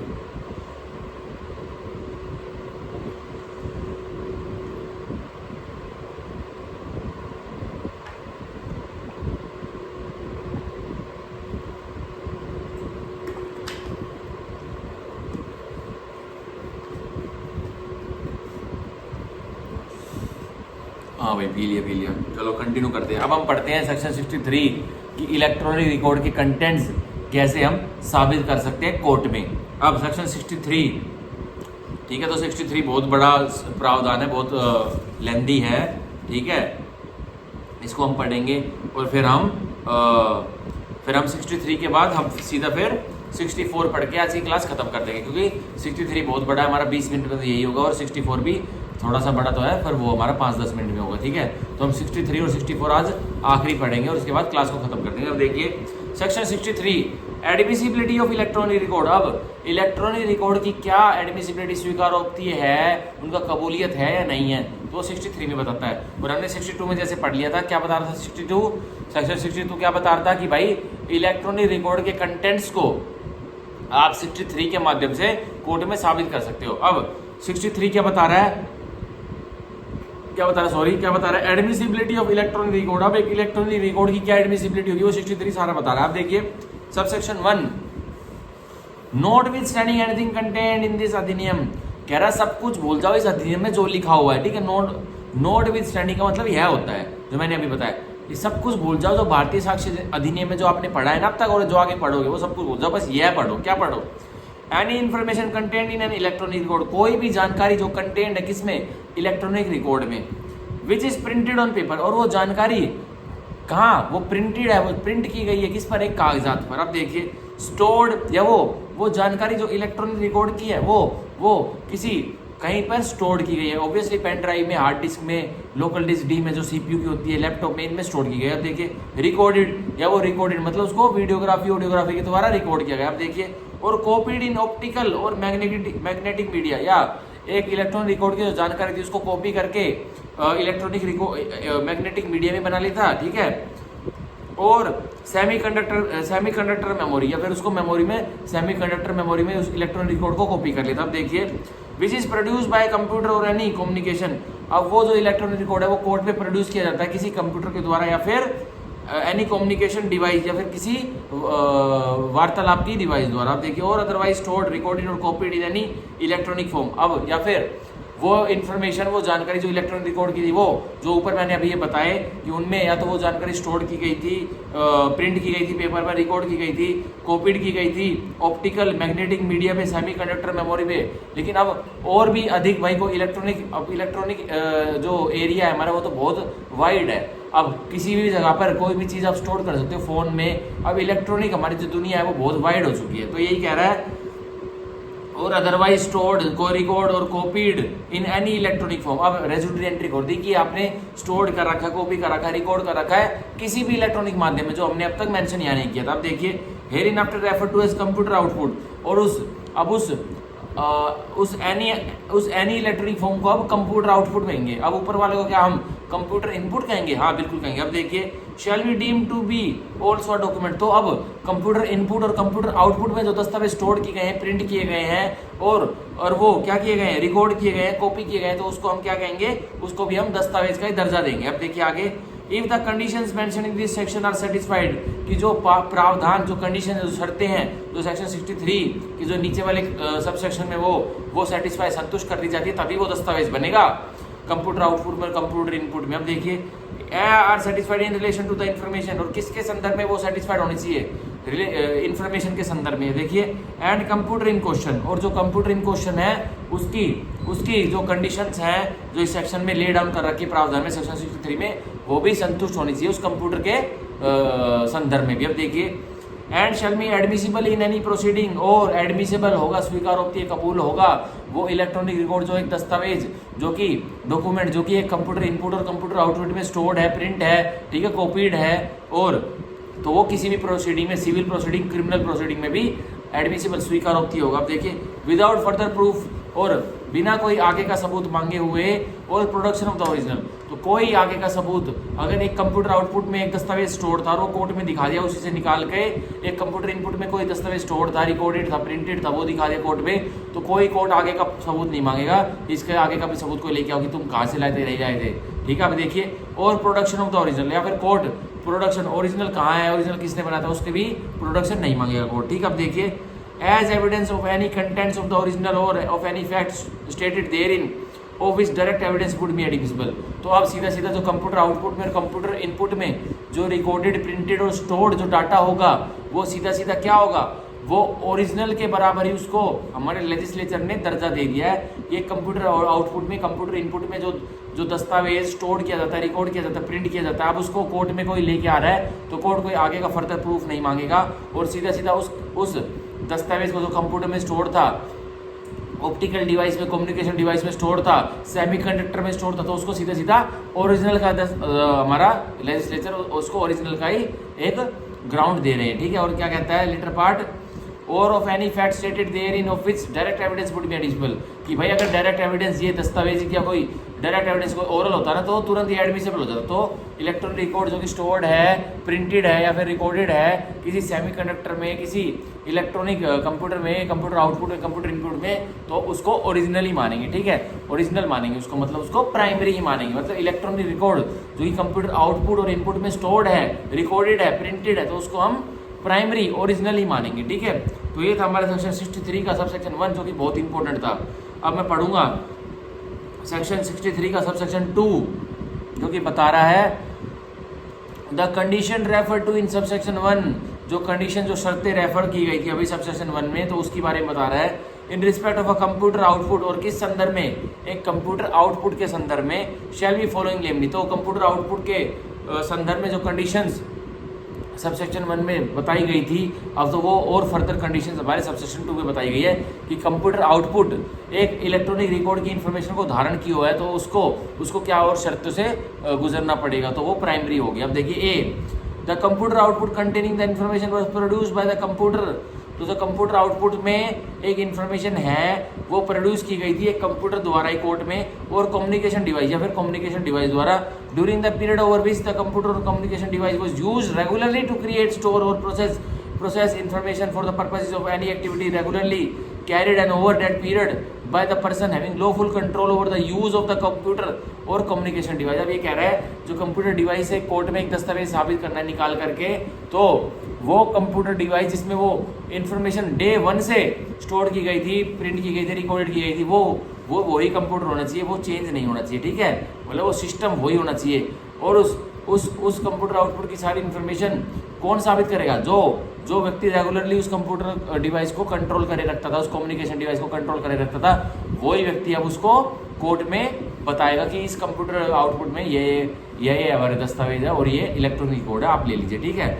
और वो रेगुलरली टू क्रिएट, अब वही कंप्यूटर आउटपुट रेगुलरली रखी गई थी क्या करने के लिए? क्रिएट करने के लिए, मतलब इलेक्ट्रॉनिक रिकॉर्ड को बनाने के लिए, इलेक्ट्रॉनिक रिकॉर्ड को स्टोर करने के लिए अपनी मेमोरी में, और प्रोसेस इंफॉर्मेशन या फिर और जानकारी को प्रोसेस करने के लिए उस एक ही इलेक्ट्रॉनिक रिकॉर्ड के संदर्भित। अब देखिए, for the purpose of any activity regularly carried on over that period by the person having lawful control over the use, और सारा का सारा लॉफुल कंट्रोल जिसके पास उस व्यक्ति का था, मतलब एक व्यक्ति का लॉफुल कंट्रोल था एक कंप्यूटर के ऊपर, तो उसमें कोई इलेक्ट्रॉनिक रिकॉर्ड उसने क्रिएट किया था, स्टोर किया था, तो वही अब व्यक्ति उसको कोर्ट में बताएगा और कोई व्यक्ति नहीं बताएगा। अब और क्या हो सकता है? अब क्या हो सकता है, अगर एक मान के चलिए एक कंप्यूटर 15 दिन से अमेजोन कंपनी के ऑफिस में यूज़ हो रहा है, अब उसमें दिन भर कम से कम 5000 स्लिप्स कटती है, तो उसमें इलेक्ट्रॉनिक रिकॉर्ड भाई स्टोर हो गया, भाई स्लिप क्रिएट भी कंप्यूटर में हुई और स्टोर भी कंप्यूटर में कर ली, और बिलिंग करके भाई भेज दी कस्टमर के पास सामान के साथ। अब क्या आता है, जो एम्प्लॉई जो उस कंप्यूटर को यूज करता है ना, वही कोर्ट में आके भाई बताएगा और इन्फॉर्मेशन देगा, जानकारी देगा इस इलेक्ट्रॉनिक रिकॉर्ड की, तो उसका ही रेगुलरली जो कैप्ट हुई थी ना, तो वही, मतलब वो व्यक्ति नहीं दे सकता, दूसरा भी दे सकता है, लेकिन कंप्यूटर वही होना चाहिए, उसकी डिवाइसेस चेंज नहीं होनी चाहिए, ठीक है। तो मोटी मोटी बात हमारी ये कहता है हमारा सेक्शन 63 का सब सेक्शन 2 का क्लोज ए। अब क्लोज बी पर पढ़ता हूँ। ड्यूरिंग द सेड पीरियड, जो अभी मैंने सेड पीरियड बताया कि एक डिवाइस में एक इलेक्ट्रॉनिक रिकॉर्ड स्टोर हुआ था, क्रिएट हुआ था, तो उस पीरियड के दौरान बता रहा है कि अब वही पीरियड चल रहा है जिसमें वो एक इलेक्ट्रॉनिक रिकॉर्ड स्टोर्ड है और क्रिएटेड है, उसकी बता रहा है, क्या बता रहा है, information of the kind content in the electronic record of the kind from which the information so content is derived was regularly fed into the computer or communication device in the ordinary course of the said activities। तो बता रहा है उस दौरान अब बहुत सारे electronic record एक कंप्यूटर में एक कम्युनिकेशन डिवाइस में बने, तो वही बता रहा है, क्या बता रहा है, during the said period information of the kind, जो इन्फॉर्मेशन ऑफ द काइंड है, जानकारी उस इलेक्ट्रॉनिक रिकॉर्ड से संदर्भित, content in the electronic record और the kind from which the information so content is derived was regularly fed into the computer. कि भाई बहुत सारी इन्फॉर्मेशन मान के चलिए फोन से स्कैन होती है, फोन से स्कैन होकर बहुत सारे बिलिंग डाटा कंप्यूटर में फीड किए जाते हैं, तो वही कह रहा है कि उनकी ट्रांजैक्शन भी एक सी होनी चाहिए, ठीक है। अब clause C, throughout the material part of the said period, जो एक अहम पार्ट है जिसमें इलेक्ट्रॉनिक रिकॉर्ड फीड किया जाता था, स्टोर किया जाता था कंप्यूटर में, तो वो देखिए द कंप्यूटर और communication device was operating properly, तो जो कंप्यूटर था, जो डिवाइस है, वो प्रॉपरली चल रही थी, उसमें कोई वायरस एंटीवायरस नहीं था, कोई वायरस नहीं घुसा हुआ था, कोई उसमें ग्लिच नहीं था। अब देखिए, और if not then in respect of any period in which it was not operating properly, तो अगर नहीं उसमें कोई, अगर उसमें कोई कंप्यूटर डिवाइस में कोई खामी आ गई थी, तो कौन सा टाइम था जिसमें खामी आई थी, तो उसका भी कोर्ट अब परीक्षा लेगी कि उसमें उस खामी की वजह से क्या पता उस इलेक्ट्रॉनिक रिकॉर्ड में कोई अल्ट्रेशन, कोई उसमें फोर्जरी कर दी गई हो। अब देखिए, और was out of the operation during that period of the period, या कितने पीरियड के लिए वो इलेक्ट्रॉनिक डिवाइस ऑपरेशन से बाहर रही थी, उसका भी डाटा लिया जाएगा कोर्ट में। अब देखिए, was not such as to affect the electronic record or the accuracy of its content, और किस चीज़ का एग्जामिनेशन कोर्ट करेगी कि जिस पीरियड के लिए इस कंप्यूटर डिवाइस को दूर रखा गया था ताकि वो सही किया जा सके और वो इफेक्टिव नहीं थी अपने बिजनेस में उस एक्टिविटी के दौरान, तो क्या वो इतनी थी कि उसमें कोई छेड़ाछाड़ी इलेक्ट्रॉनिक रिकॉर्ड के साथ हो, उसका भी एग्जामिनेशन अब कोर्ट करेगी, ठीक है। Close D, the information contained in the electronic record reproduces or is derived from such information fed into the computer communication device in the ordinary course of the said activities। तो यही कह रहा है, जो information शुरू में डाली गई थी ना, वो इन्फॉर्मेशन हूबहू वही होनी चाहिए जो इलेक्ट्रॉनिक रिकॉर्ड में डे 1 से डाली गई थी उस कंप्यूटर में, और ये कुछ भी नहीं कह रहा, ठीक है। अब हम पढ़ते सेक्शन 63 का क्लोज सब सेक्शन 3, जो कि बताता है वेयर ओवर एनी पीरियड, जब किसी भी पीरियड के दौरान the functions of creating, storing or processing information for the purposes of any activity regularly carried on over that period or as mentioned in clause A2 of subsection 2 was regularly performed by means of one or more computers or communication devices whether, तो ये बता रहा है कि भाई एक office में बहुत सारे कंप्यूटर डिवाइस थे और हर कंप्यूटर डिवाइस में मतलब उनका एक ऑफिस का ये सिस्टम था कि भाई एक जो बिलिंग होगी, कोई भी दस्तावेज स्टोर होगा एक कंप्यूटर में, तो सारे कंप्यूटर में ऑटोमेटिकली स्टोर हो जाएगा। तो इसमें कितने हमारे कंप्यूटर इन्वॉल्व हो गए, जिसमें एक ही इलेक्ट्रॉनिक रिकॉर्ड स्टोर हो गया, एक से ज़्यादा कंप्यूटर होने चाहिए, ठीक है। अब देखिए, और वो कैसे स्टोर किए गए थे, इन स्टैंड अलोन मोड, भाई स्टैंड अलोन मोड से स्टोर किए गए थे, क्रिएट किए गए थे, ठीक है। और देखिए प्रोसेस किए गए थे be on a computer system, या कंप्यूटर सिस्टम से क्रिएट किए गए थे और क्या किए गए थे, स्टोर किए गए थे, प्रोसेस किए गए थे। C on a computer network, ये कोई कंप्यूटर नेटवर्क था, आईपीएन वीपीएन ये था, ठीक है। D on a computer resource enabling information creation और providing information processing and storage, कोई ऐसा था। ई थ्रू एन इंटरमीडिएरी, अब कोई इंटरमीडिएरी था, मतलब फ्लोर 1 पर कंप्यूटर से सिस्टम वीपीएन के थ्रू ग्राउंड फ्लोर पर जाने, तो इंटरमीडिएरी होगी ना भाई, तारों के वायर्स के थ्रू, इलेक्ट्रॉनिक वायर्स के थ्रू इंटरमीडिएरी कनेक्शन हो रहा है, ब्लूटूथ से कनेक्शन हो रहा है, ब्लूटूथ से एक चीज़ ट्रांसफर हो रही है, एयर ड्रॉप से चीज़ें ट्रांसफर हो रही है एक आईफोन से दूसरे आईफोन में। तो ये क्या है, ये भी सीधा सीधा मोड है, किसका मोड है कि इलेक्ट्रॉनिक कोड को प्रोसेस करने का दूसरे इलेक्ट्रॉनिक डिवाइस में, ठीक है। अब all the computers or communication devices used for that purpose during that period shall be treated for the purpose of this section or constituting a single computer। तो जितने भी कंप्यूटर वो जो इस रेफर में किए गए हैं, इस प्रावधान में रेफर की बहुत सारे कंप्यूटर में एक ही जानकारी है, तो उन सारे बहुत सारे कंप्यूटर को एक ही कंप्यूटर मान लेंगे हम, ठीक है। और कम्युनिकेशन डिवाइस, या बहुत सारी कम्युनिकेशन डिवाइस में एक ही जानकारी है, एक ही इलेक्ट्रॉनिक कोड है, तो उस कम्युनिकेशन डिवाइस को हम एक ही मान लेंगे।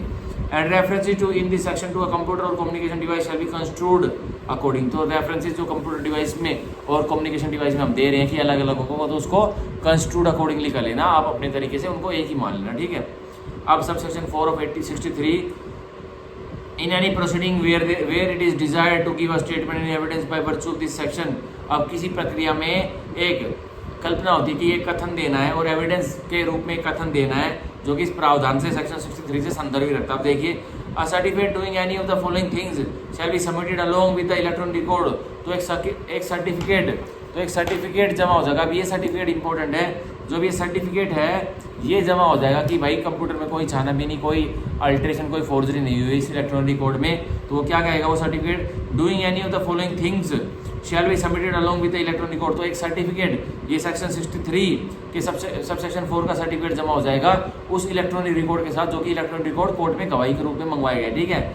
अब देखिए, along with the electronic record at each instance where it is being submitted for admission. और हर एक इंस्टांस पे जब कोर्ट एक इलेक्ट्रॉनिक रिकॉर्ड को जो कंप्यूटर में स्टोर्ड है, क्रिएट किया गया था, उसको कोर्ट में मंगवाता है, तो हर एक इंस्टांस पे वो सर्टिफिकेट उस इलेक्ट्रॉनिक रिकॉर्ड के साथ आएगा, ठीक है। मतलब एक बार मंगवाया कोर्ट ने और थोड़ा बहुत ही इलेक्ट्रॉनिक कोड एग्जामिन हो पाया कोर्ट में, तो दूसरी बार तारीख लगा दी, फिर इलेक्ट्रॉनिक कोड को कंप्यूटर का कोर्ट में आना है, तो तब भी सर्टिफिकेट सेक्शन 63 के सबसेक्शन 4 का कोर्ट में आएगा बन करके, दोबारा रिन्यू होकर के। अब ए आइडेंटिफाइंग द इलेक्ट्रॉनिक रिकॉर्ड, अब वो सर्टिफिकेट का काम रहेगा आइडेंटिफाई इलेक्ट्रॉनिक, ये इलेक्ट्रॉनिक सर्टिफिकेट होता है जो कि जेन्युइनिटी दिखाता है किसकी, इलेक्ट्रॉनिक रिकॉर्ड की। तो उसका क्या काम होगा, आइडेंटिफाइंग द इलेक्ट्रॉनिक रिकॉर्ड। अब वो सर्टिफिकेट इलेक्ट्रॉनिक रिकॉर्ड को आइडेंटिफाई कर रहा है और क्या कर रहा है, containing the statement and describing the manner in which it was produce. और इलेक्ट्रॉनिक सर्टिफिकेट क्या कर रहा है, आइडेंटिफाई कर रहा है इलेक्ट्रॉनिक रिकॉर्ड को, जिसमें कि एक कथन प्रोड्यूस किया गया है कोर्ट में, या फिर डिस्क्राइब कर रहा है कोई भी मुद्दा जिसकी वजह से उस इलेक्ट्रॉनिक रिकॉर्ड को प्रोड्यूस किया गया है कोर्ट में। अब देखिए B, giving such particulars of any device involve in the production of that electronic record. अब जो सर्टिफिकेट है सेक्शन 63 के सबसेक्शन 4 का, वो सर्टिफिकेट पर्टिकुलर्स दे रहा है कि कौन कौन सी डिवाइस इन्वॉल्व थी और जिसमें ये इलेक्ट्रॉनिक रिकॉर्ड मतलब स्टोर किया गया था, ठीक है। तो उसका पर्टिकुलर्स दे रहा है, as may be appropriate for the purpose of showing that the electronic record was produced by a computer or a communication device referred to in clause A to E of subsection 3। तो बता रहे, तो close subsection 3 of section 63 के close A to E में जो device जो computer जो mention थे वो स्टैंड अलोन मोड वगैरह वाले, तो उसमें बहुत सारे डिवाइसेस का यूज़ होता है, पर उसमें जेन्युइनिटी से एक इलेक्ट्रॉनिक रिकॉर्ड मैनेज किया गया था, तो उसका भी एक सर्टिफिकेट निकल जाएगा। C, dealing with any of the matters to which the conditions mentioned in subsection 2 relate, या कोई और अन्य मैटर है जिससे कि इलेक्ट्रॉनिक रिकॉर्ड, कोई कंप्यूटर वगैरह, लैपटॉप या कम्युनिकेशन डिवाइस है, उसका कोई मैटर उसमें स्टोर्ड था, रिकॉर्डेड था, तो उसके बारे में भी इलेक्ट्रॉनिक रिकॉर्ड सर्टिफिकेट निकल जाएगा, ठीक है। And purported to be signed by the person in charge of the computer. और वो इलेक्ट्रॉनिक सर्टिफिकेट जो कि एक इलेक्ट्रॉनिक रिकॉर्ड को जेन्युइनिटी दे देगा, वो किस द्वारा साइन किया जाएगा, person in charge of the computer, जो उस कंप्यूटर का जिसमें वो इलेक्ट्रॉनिक रिकॉर्ड स्टोर था, क्रिएटेड था, रिकॉर्डेड था, उसका ही साइन लगेगा, हस्ताक्षर लगेंगे। और कम्युनिकेशन डिवाइस और the management of the relevant activities, या फिर उस व्यक्ति का जो कि रेलिवेंट एक्टिविटीज को इंचार्ज था। मतलब अब एक अमेजोन की कंपनी में भाई कम से कम 10,000 व्यक्ति कंप्यूटर सिस्टम पे काम करते हैं। अब तो या तो उन 10,000 व्यक्ति का उस सर्टिफिकेट पे सिग्नेचर आ जाएगा, अलग अलग सर्टिफिकेटों पे। अगर कोई क्वेश्चन उठ गया उनके कंप्यूटर के कोई इलेक्ट्रॉनिक रिकॉर्ड के बारे में, या फिर जो उनका HR है जो उसके इलेक्ट्रॉनिक रिकॉर्ड को और कंप्यूटर के इलेक्ट्रॉनिक रिकॉर्ड को इंचार्ज है वो संभालता, तो उसका उस सर्टिफिकेट में हस्ताक्षर लग जाएंगे। ये कह रहा है। आप देखिए आगे, which ever is appropriate and an expert shall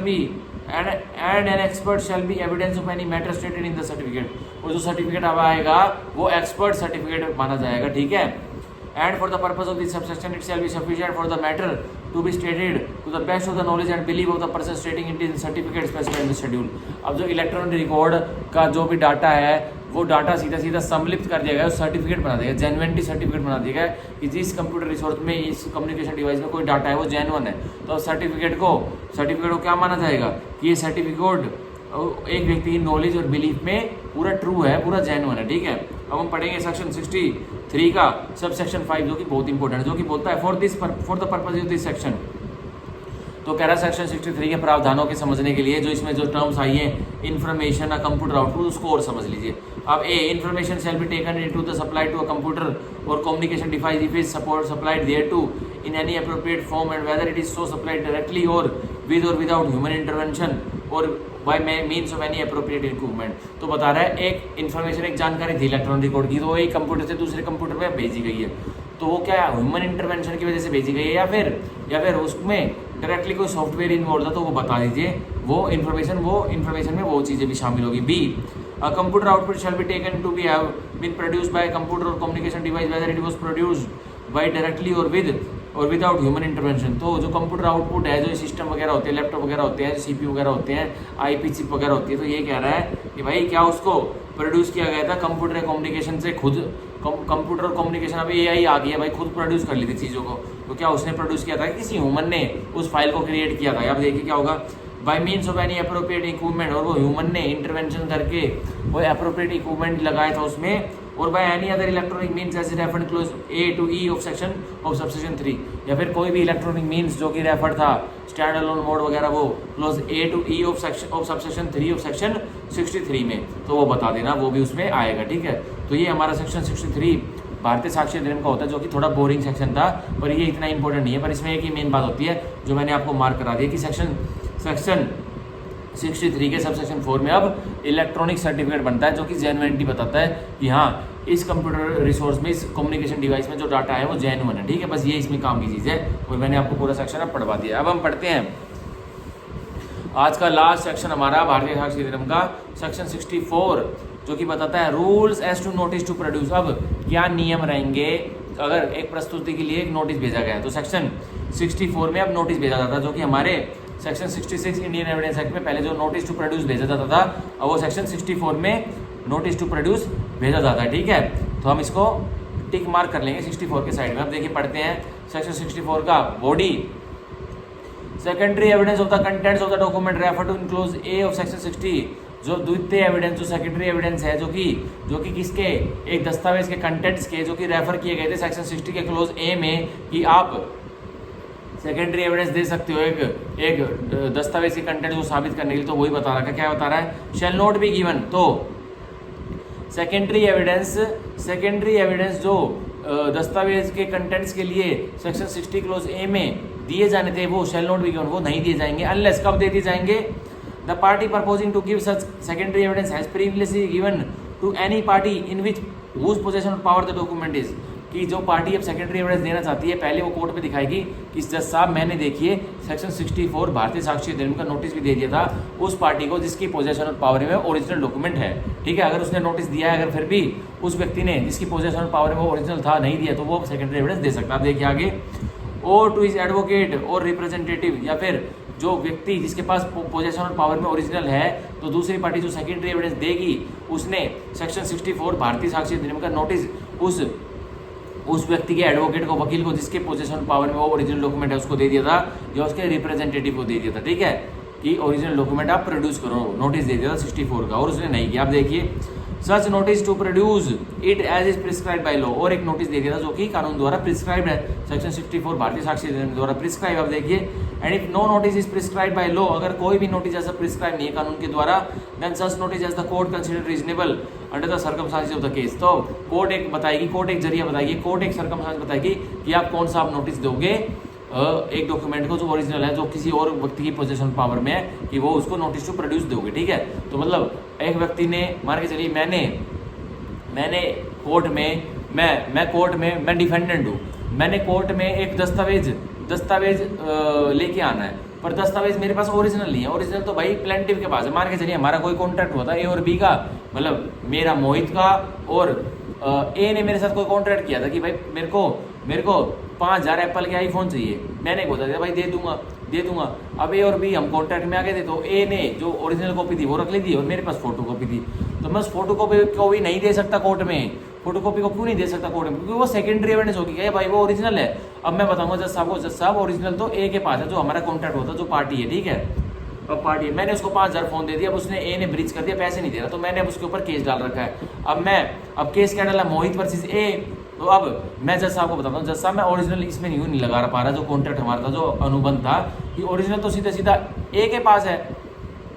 तो अब जज साहब क्या कहेंगे, भाई 64 भारतीय साक्ष्य अधिनियम का नोटिस उसको दे दे, उसके वकील को दे दे, या उसके रिप्रेजेंटेटिव को दे दे, जिसके पास पोजेशन ऑफ पावर है वो ओरिजिनल है। ठीक है, तो मैं कहूँगा कि जज साहब वो तो मैं दे चुका, तो भाई अब मैं दे चुका सेक्शन 64 का नोटिस, तो अब मैं सेकेंडरी एविडेंस दे सकता हूँ। और अब उस व्यक्ति को ओरिजिनल वो पेश नहीं कर सकता कोर्ट में, वो गवाही के रूप में नहीं दे सकता without leave of the court. वो आगे पर प्रोविजन पढ़ेंगे, देखिए सेक्शन 64 का proviso, provided such notice shall not be required in order to render secondary evidence admissible. तो ये जो नोटिस है ये बिल्कुल भी क्या नहीं, ये बताया गया है notice shall not be required, इस नोटिस को रिक्वायर नहीं मांगेंगे in order to render secondary evidence admissible. ये नोटिस की कोई रिक्वायरमेंट नहीं होगी। अगर सेकेंडरी एविडेंस आप एक व्यक्ति प्रोड्यूस कर रहा है, एक व्यक्ति कोर्ट में द्वितीय एविडेंस दे रहा है, द्वितीय गवाही दे रहा है, तो ये नोटिस अगर वो दे चुका है तो इस नोटिस को कोई इंपॉर्टेंस हम नहीं देंगे। In any of the following cases, जो निम्नलिखित केसेस दिए गए हैं, और in any other cases in which the court thinks fit to dispense with, या और अन्य केसेस में जिसमें नोटिस को कोर्ट मानती है कि नोटिस देना कोई जरूरी नहीं था।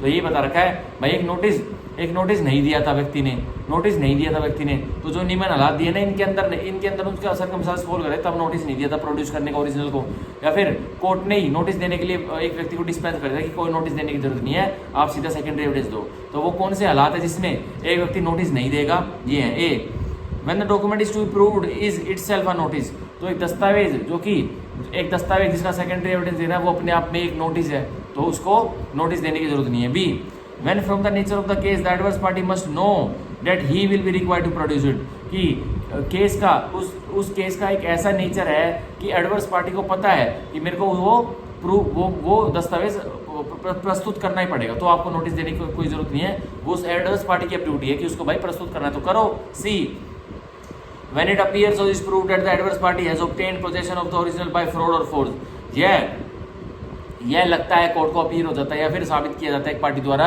कि सर मैं नोटिस इसलिए नहीं दे रहा क्योंकि जो एडवर्स पार्टी है, जो अपोजिट पार्टी है जिसके ऊपर मैंने केस डाल रखा है, उस पार्टी ने जो ओरिजिनल डॉक्यूमेंट है वो फ्रॉड से या फिर फोर्स से, धक्के से या धोखे से ऑब्टेन कर लिया, तो मैं कोई नोटिस नहीं दूंगा। ठीक है, तो कोर्ट कहिए अब सीधा सेकंड एविडेंस दो। D, when the adverse party or his agent has the original in court, या फिर जो एडवर्स पार्टी के पास, अब मान के चलिए कोर्ट की हियरिंग चल रही है और एक व्यक्ति को सेकेंडरी एविडेंस देना है, अब तो कोर्ट कहती है भाई सेकेंडरी एविडेंस क्यों दे रहे हो, ये ओरिजिनल पार्टी ये ओरिजिनल पार्टी जिसके पास वो कागजात है वो कोर्ट में ही खड़ी, तो उस पार्टी को कोर्ट बोलेगी ले आ भाई ओरिजिनल, और उसके वकील को बोलेगी, उसको बोलेगी जो ओरिजिनल अनुबंध है, ओरिजिनल कॉन्ट्रैक्ट उसको निकाल कर दे और कोर्ट में जमा कर, तो ऐसा भी हो सकता है, फिर कोई नोटिस देने की जरूरत नहीं है। ई, when the adverse party or his agent has admitted the loss of the document, अब जो एडवर्स पार्टी है जिसके पास ओरिजिनल था या उसका वकील था या उसका जो एजेंट था उसने एडमिट कर स्वीकार कर लिया, कोर्ट में कबूल कर लिया कि जो ओरिजिनल है, जो प्राइमरी डॉक्यूमेंट था, जो कि ओरिजिनल था, जो कि असली जेन्युइन था, वो तो गुम हो चुका है, तो अब नोटिस देने की कोई जरूरत नहीं है। ठीक है, अब एफ,